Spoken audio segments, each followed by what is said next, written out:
It's time for All Hands on Tech. Climb on board as we explore all the amazing things happening in Nova Scotia's tech sector.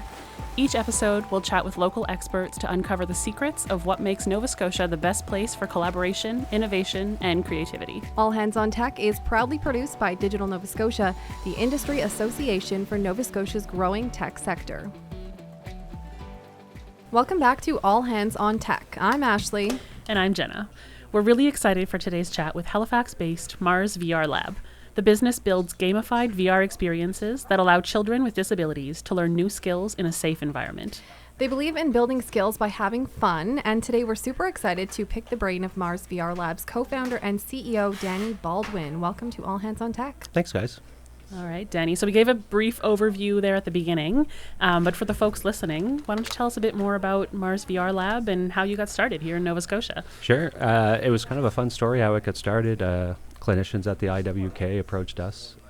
My co-founder, Sean Green, and I had started a business called Halifax VR, which was sort of a guided, chaperoned experience for anyone to come and try different virtual reality experiences. So if you want to come shoot zombies in the face together, you could do that. Or you want to play music or create a band in there, you could do those type of things. So we had that business. We got contacted by the IWK, and they were having problems training pediatric patients to transition into power wheelchairs. And there was a laundry list of reasons why. I mean, if anyone's done rehab or any type of physio before, it's very boring and dry. Plus, it's intimidating. So as a child going into like a 30,000, basically it's essentially a car, and learning to drive it was just presenting them a lot of problems. And they thought that virtual reality could be a good way to address those issues. So they reached out, and Sean and I sort of had to think about it and ask them sort of why they thought it could be a solution. And what it came down to was lack of engagement, and it's impossible to keep the kids engaged, and that just subsequently ripples and creates other like stresses for the clinicians, the patients, and their parents and caregivers. So we put together a prototype to see if we could simulate the physics of a power wheelchair and the drive mechanics in virtual reality, and presented it to the IWK. They were thrilled. And we signed a research and collaboration agreement with them to build a product and take it to market.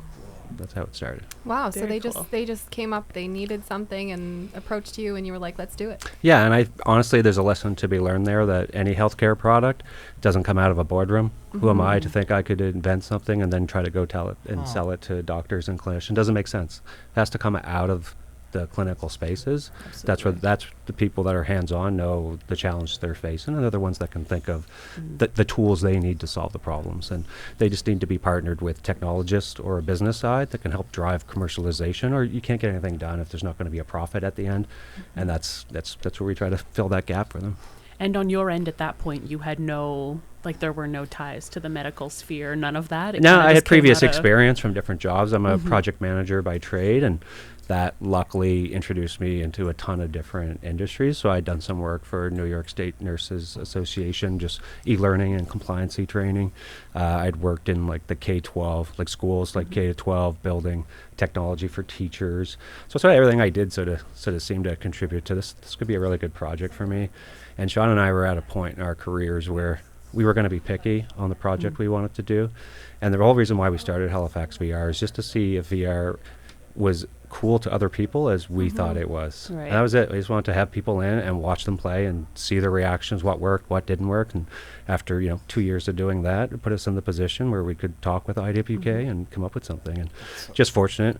Again, we say we had a lot of branches on the luck tree on the way down, but Sean's a developer by trade. So we had the two skills we needed to get started, a project manager and a developer. Yeah, so the know-how was there. It was there, yeah. It was a good And fit. sometimes that's a good teachable moment to like sometimes just say yes, when an opportunity comes your way. Yeah. Don't be afraid to say. Yeah, and we had lots of people approach us to work on things, but we had decided that we wanted to do something meaningful that when you went home at night, you felt good about it. Like we all are trying to take care of ourselves and earn a living, and there are easier ways to do it, and there are harder ways to do it, and not necessarily we're looking for a harder way, but a lot of people tell us, healthcare space, that's tough, that's hard, it's slow, it's hard to build a business out of there. But it's like, I think it's worth it. If you look at who we're trying to help and the challenges we're trying to overcome, it's like, well, that's okay. We'll do it. And we had proposals from real estate companies to oil and gas companies to build cool VR stuff, which really been neat to work on.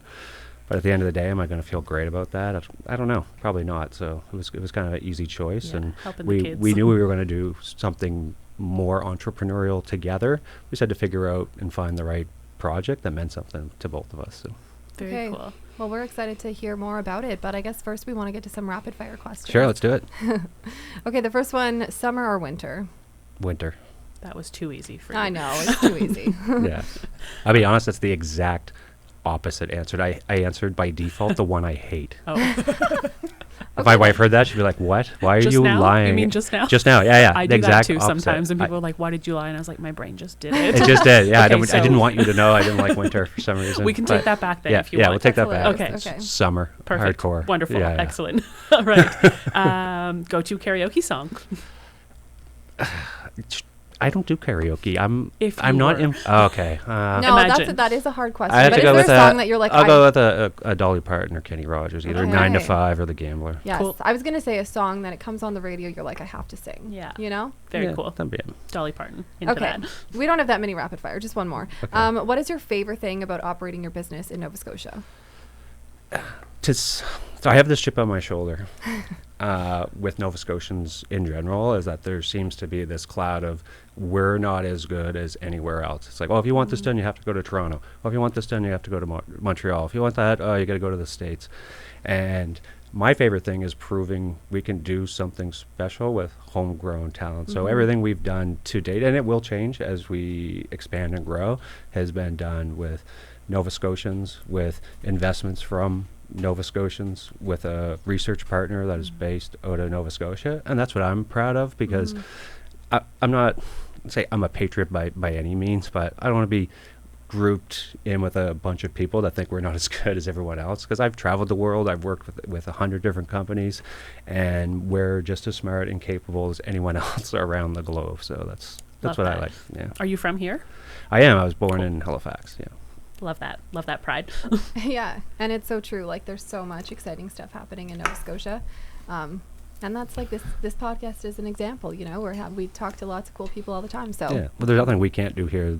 Exactly. That other people can somewhere else. Yeah. It just doesn't make sense. Absolutely. You are right, though, about the whole, a lot of people do tend to have that rhetoric about the Maritimes in general and how, like, elsewhere is better, but absolutely not the case. No, not at all. Not. All right, so let's dive back in to the big stuff. Sure. So how prevalent is technology like virtual reality in the healthcare industry, and what is its potential? Where do you see its application in the future? My default answer to this is, like, if you would ask somebody this when the internet was first emerging, imagine the variety of different answers that you would get around it, when ultimately the answer is it was impacted in every way, shape, and form. I can't, like, almost everything in a hospital now runs digitally, right? Or it's been impacted by the internet, whether it's booking appointments, data moving amongst patients, all that stuff. So people ask me how VR is going to change it. I think, like, virtual reality is the next evolution of the internet. So I think it's going to impact it in every way possible.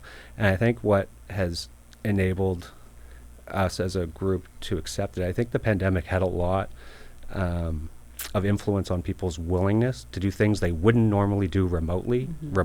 Like, so for example, in my life, I ordered groceries online for the first time. So I could never imagine ordering bananas without holding it first, right?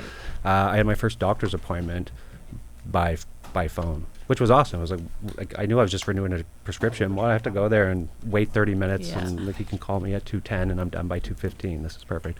But I think it's had a bigger, like, an impact on people willing to do things remotely and trusting that. And I think with virtual reality, and specifically the segment we're in, which is rehabilitation, people want to do things at home. Like, do you want to go to a clinic to do the same exercise over and over, or would you rather have the option of doing it at home and think you're playing a game? And sometimes it's maybe not as beneficial for you to, like, get in a car and drive to the hospital. Or maybe you're not even capable of doing that. Yeah, exactly. Right? Those type of things. So I think As far as like impact, like I think it's going to impact tons of areas. It's already heavily impacting training. Like there are a lot of like simulations, whether it's for surgeons and other clinicians, on how to learn to do their job or how to learn how to use other tools. So I think that's really prevalent. I think it's going to be a great education tool for people that want to be in medicine. So if instead of reading a textbook, about the body, if you could just jump inside of it and go explore in virtual reality. These are the things that you can do. And if anyone that's listening has never tried VR, you're not going to be able to grasp or understand any of this. You have to put a headset on for at least 5 seconds to appreciate how immersive it can be and how it really can transport you to other places and do things that just aren't possible in the real world. So it's amazing how it really is a whole other world. I have done it for all of 5 minutes. A friend of mine had like the at-home ones, and literally in my living room, and put it on, and within seconds I did I think it came with like a basic thing where you were looking at a big dinosaur, and I was sat in my living room and I just was looking around, and every 2 seconds I was like, oh my God, oh my God, oh my God. Yeah, it's so cool. It's really neat. So I think it's going to enable accessibility. I think it's going to improve accessibility and widen the amount of services that people can access remotely. I think it will ultimately make things cheaper. And I mean, that's part of being more accessible. And like I said, I think it'll be a sort of, everyday part of our lives, whether it's part of our personal healthcare regime or whatever else we're doing in life. It's VR is going to have that same sort of impact that the internet has. It's can't really define it all at this point, but there's so much potential. Yeah. You kind of touched on this a little bit, but obviously the pandemic really kind of shone a light on the healthcare system and how it's often, overworked, understaffed. I'm just wondering how technology like virtual reality can really step up and, help fill in some of those gaps that exist. Sure. I'm going to I'm going to pretend I'm a clinician for a second. Okay. I have no education or any formal training in working in a hospital in any capacity. But what I do have is lots of conversations with these people. And I think that's actually kind of a trick question, because at first technology can hurt them because they're busy, and there's this, I think it's an accepted truth, probably overworked and jammed, packed with clients, appointments, these type of things. So when you introduce something new or a new technology or a new tool, you're asking people to abandon what works for them right now, stop, fall farther behind than you are, trust that the new thing's going to work, trust that you're going to have the proper training and support for it. So when I say it's a trick question, I think if it's not done properly, it can be a negative to it. And companies that work on technology for healthcare have to be in tune with usability and how intuitive this is to use, and to be mindful that a clinician or a doctor is never going to, if we go to the extreme, they're never going to stop working on a patient that needs life-saving care to stop and learn a new tool, because that's going to help them 6 months, 12 months, 18 months. The immediate concern is going to be the next patient. So I just think and that's something we try to embrace of you have to understand sort of what they do now, how you're going to ask them to change, how do you explain why they have to change, and get them to see how it's going to be easier, be in tune with, well, maybe we should make this more similar to this because this is how they're used to, those. You have to be hypersensitive to how they do it now, so that you're not just turning everything upside down. It's just, it's I think that's just, whether it was healthcare or any other type of business, whether it's a processing plant or a manufacturing plant, just wholesale stop, learn something new, and then try to keep on the same pace with the same requirements or the same quotas you need to fulfill. It's not practical, and people don't work that way. It's good that you're aware of that, though, right? And I think it makes only because clinicians told us this. Right. Yeah. Mars VR Lab focuses much of its work on children, and one really cool product of yours is your X-Pod, which is a wheelchair simulation that takes a play-based approach to rehabilitation. Why is making it a game important for children who need to be using this technology? Sure. So when Dr. Shiriko approached Sean and I with the problem, we dove deep on why is this a problem like, because we didn't understand at first, like, how could this be, how could this be hard? We have no experience with it, no understanding. And how he put it to us that made it click was like, I said, "Did you ever gone to physio before?" It's like, "Yeah." He's like, "Okay, well, you go and do the exercise there, yeah." And then they give you the sheet to go home. And have you ever done the exercises at home from the sheet? Be honest. Like, has anyone ever done them? For the first 5 days, right? And then Maybe, right? Because it gets boring. Yeah. It's dry. I'm not spending 20 minutes raising my leg like this in the mirror, right? Yeah. So he said it's boring. It's there's no engagement whatsoever. There's no treat at the end. Mm-hmm. So they said it was boring, like for the kids. Think about like doing physio yourself, and lack of engagement was the main priority or the main requirement. Of course we have to teach the skills, but we just can't recreate how they do it now. What's the point of that? And they I don't know if this is word for word, but they basically said, we don't even want none of the kids that are learning how to drive a wheelchair. Period. Okay, so it seems kind of obvious to be like, oh, we got to make this a game.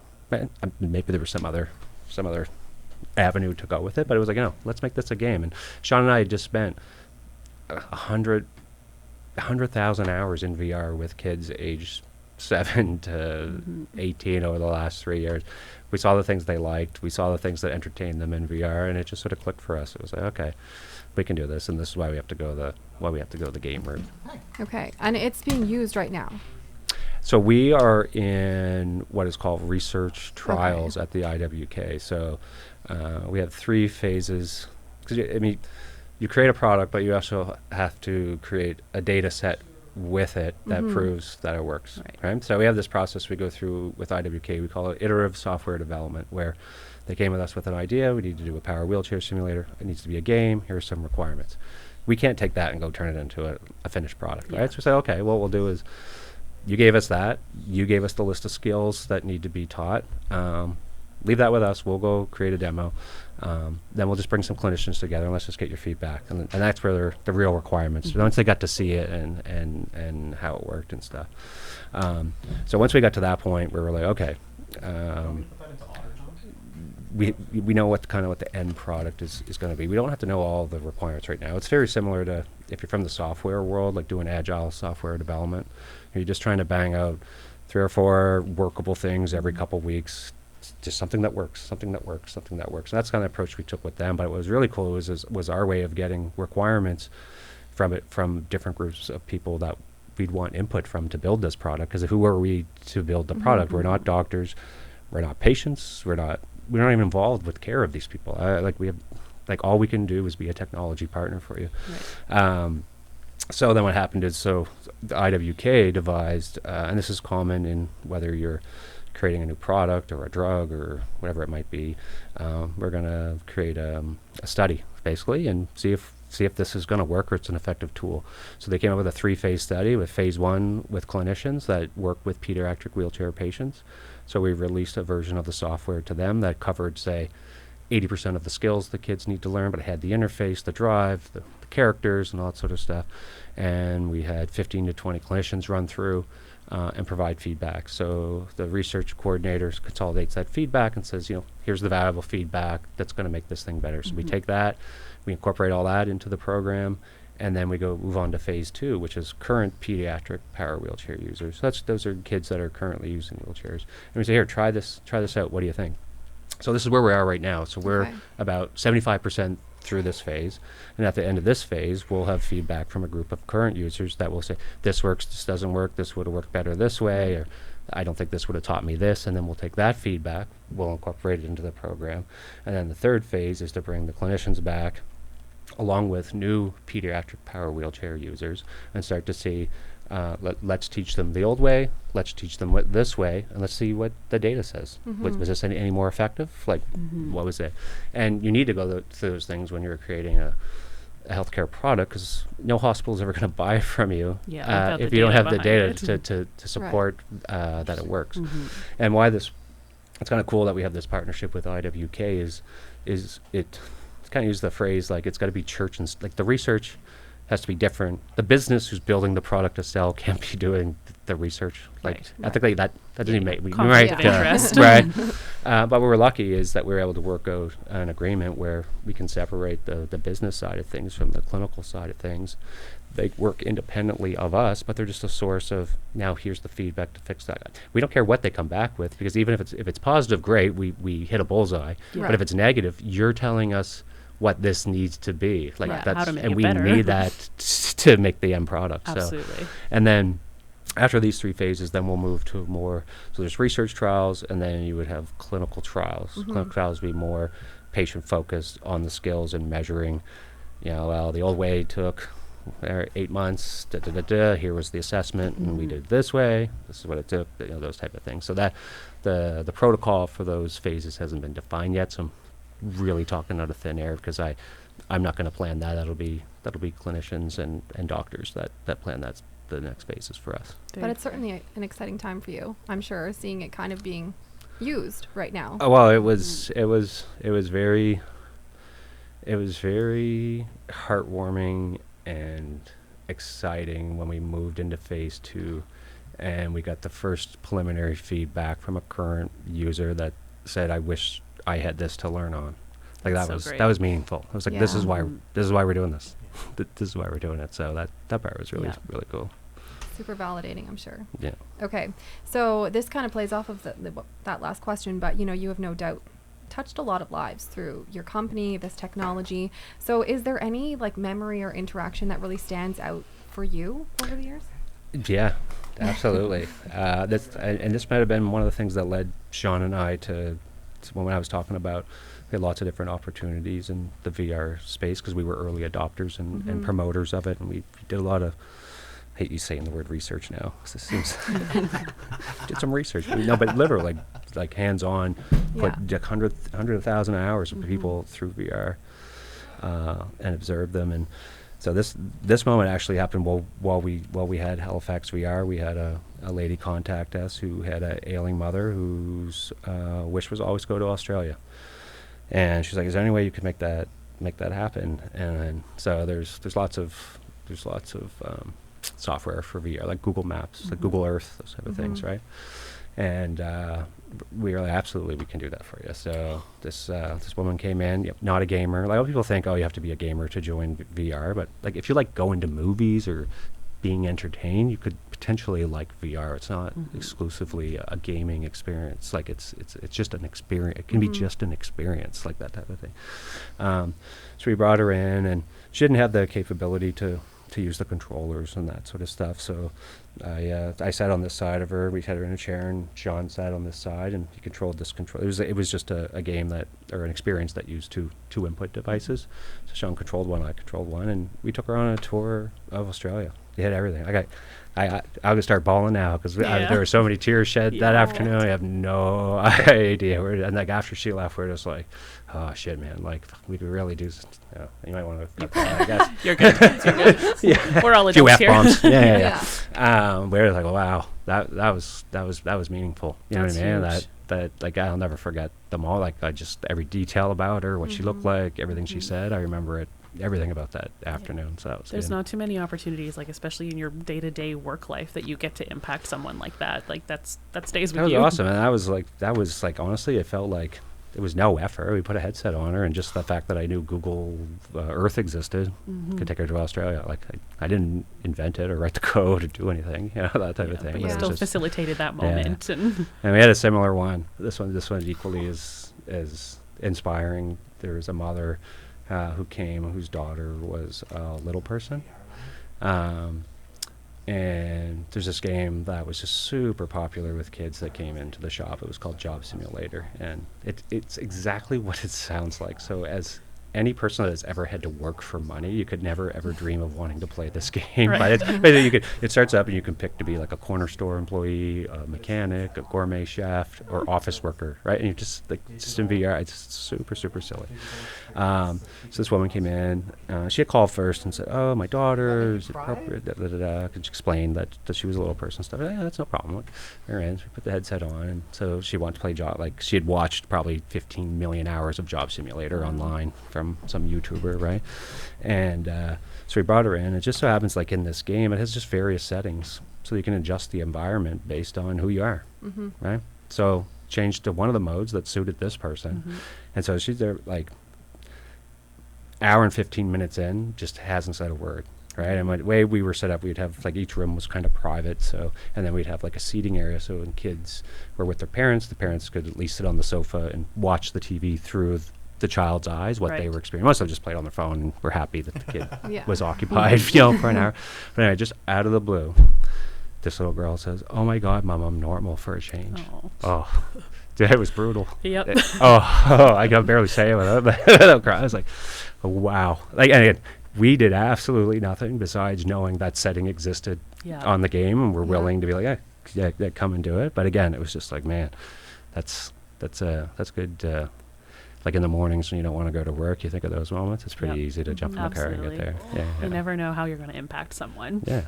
So now we have the opportunity to potentially impact millions of kids around the world. Like if we can get this product to market and get people to adopt it, and that's crazy. It'd be pretty awesome. Like you said, that definitely keeps you rolling. Yeah, it does. Exactly. It keeps the emotional well pretty full.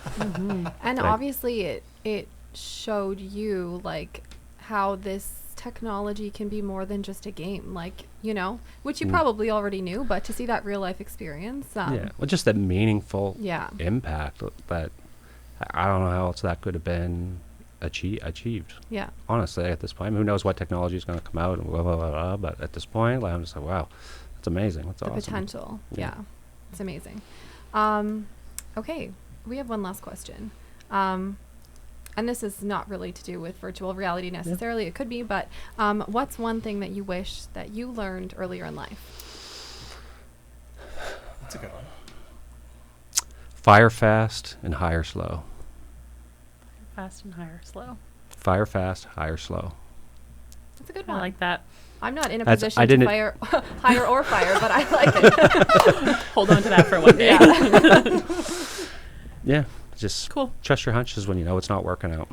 It's best for both parties involved. You're just wasting your time at that point. Yeah, exactly. And I didn't coin that phrase. I learned that lesson, and that's how they put it to me. And it just, because I just had gone through the lesson, I'll probably never forget the words. Yeah. Because it's like, that's a good point. That's great advice from someone with a lot of experience. Yes. So we're turning it on to you now. You mentioned that you got a few exciting things along the way, lots of exciting things. So giving you your soapbox, what's up? What's new, sure. What's coming? It's a bit of ways, but we sponsor this fundraiser, or this camp. It's called Can't Triumph. It's based out of PEI, and it was founded by Dr. Shriko. It means a lot to him, and it means a lot to us, because we work on some great things with him. And this camp is for kids that live in families that have family members with significant disabilities. And because a lot of people don't think about those kids and the impact that it has on them as well, and how a family unit operates when a family member needs a lot of help. So this is a camp that's free of charge. It lasts a week. Awesome. The kids go through amazing programs, and they just get to be kids for that week with no other family responsibilities. So last year we did our first annual, we call it the Big Walk. So it's for Camp Triumph. We set a goal of $10,000 to raise, and we amazingly somehow did it. So that was really awesome. So this year we're going to be a little bit more aggressive and try to raise $15,000 to $20,000, but we're going to introduce sort of corporate sponsorship. So if any other business owners or anyone in a position where you're looking for a good cause to support, we're going to be coming out with sort of like a gold, silver, bronze kind of thing, get your logo, all that sort of stuff on it. But it's never too early to reach out to me if you want to get involved with that. But we'll also be looking for volunteers as well. So last year our staff did most of it. We did have some volunteers that came out and helped, but we're hoping to double the size of the event. So therefore we're going to need to double the hands that we need there to help out. Very cool. And if anyone does want to get involved or reach out to you, how do they find you? Where do they go for more information? Just email general@marsvrlab.com and just say I want to help out with the fundraiser. Very cool. Yeah. Well, we are so excited for you. I know there's lots on the go, so we really appreciate you chatting with us for this podcast. And we're going to keep an eye on what's going on at Mars VR Lab. We're excited to see what happens. Great. Yeah. Thanks, guys. Thank you. Thanks for tuning in to All Hands on Tech. Interested in learning more? Visit us on our website at www.digitalnovascotia.com. We'll see you next time. This has been a Podstarter production.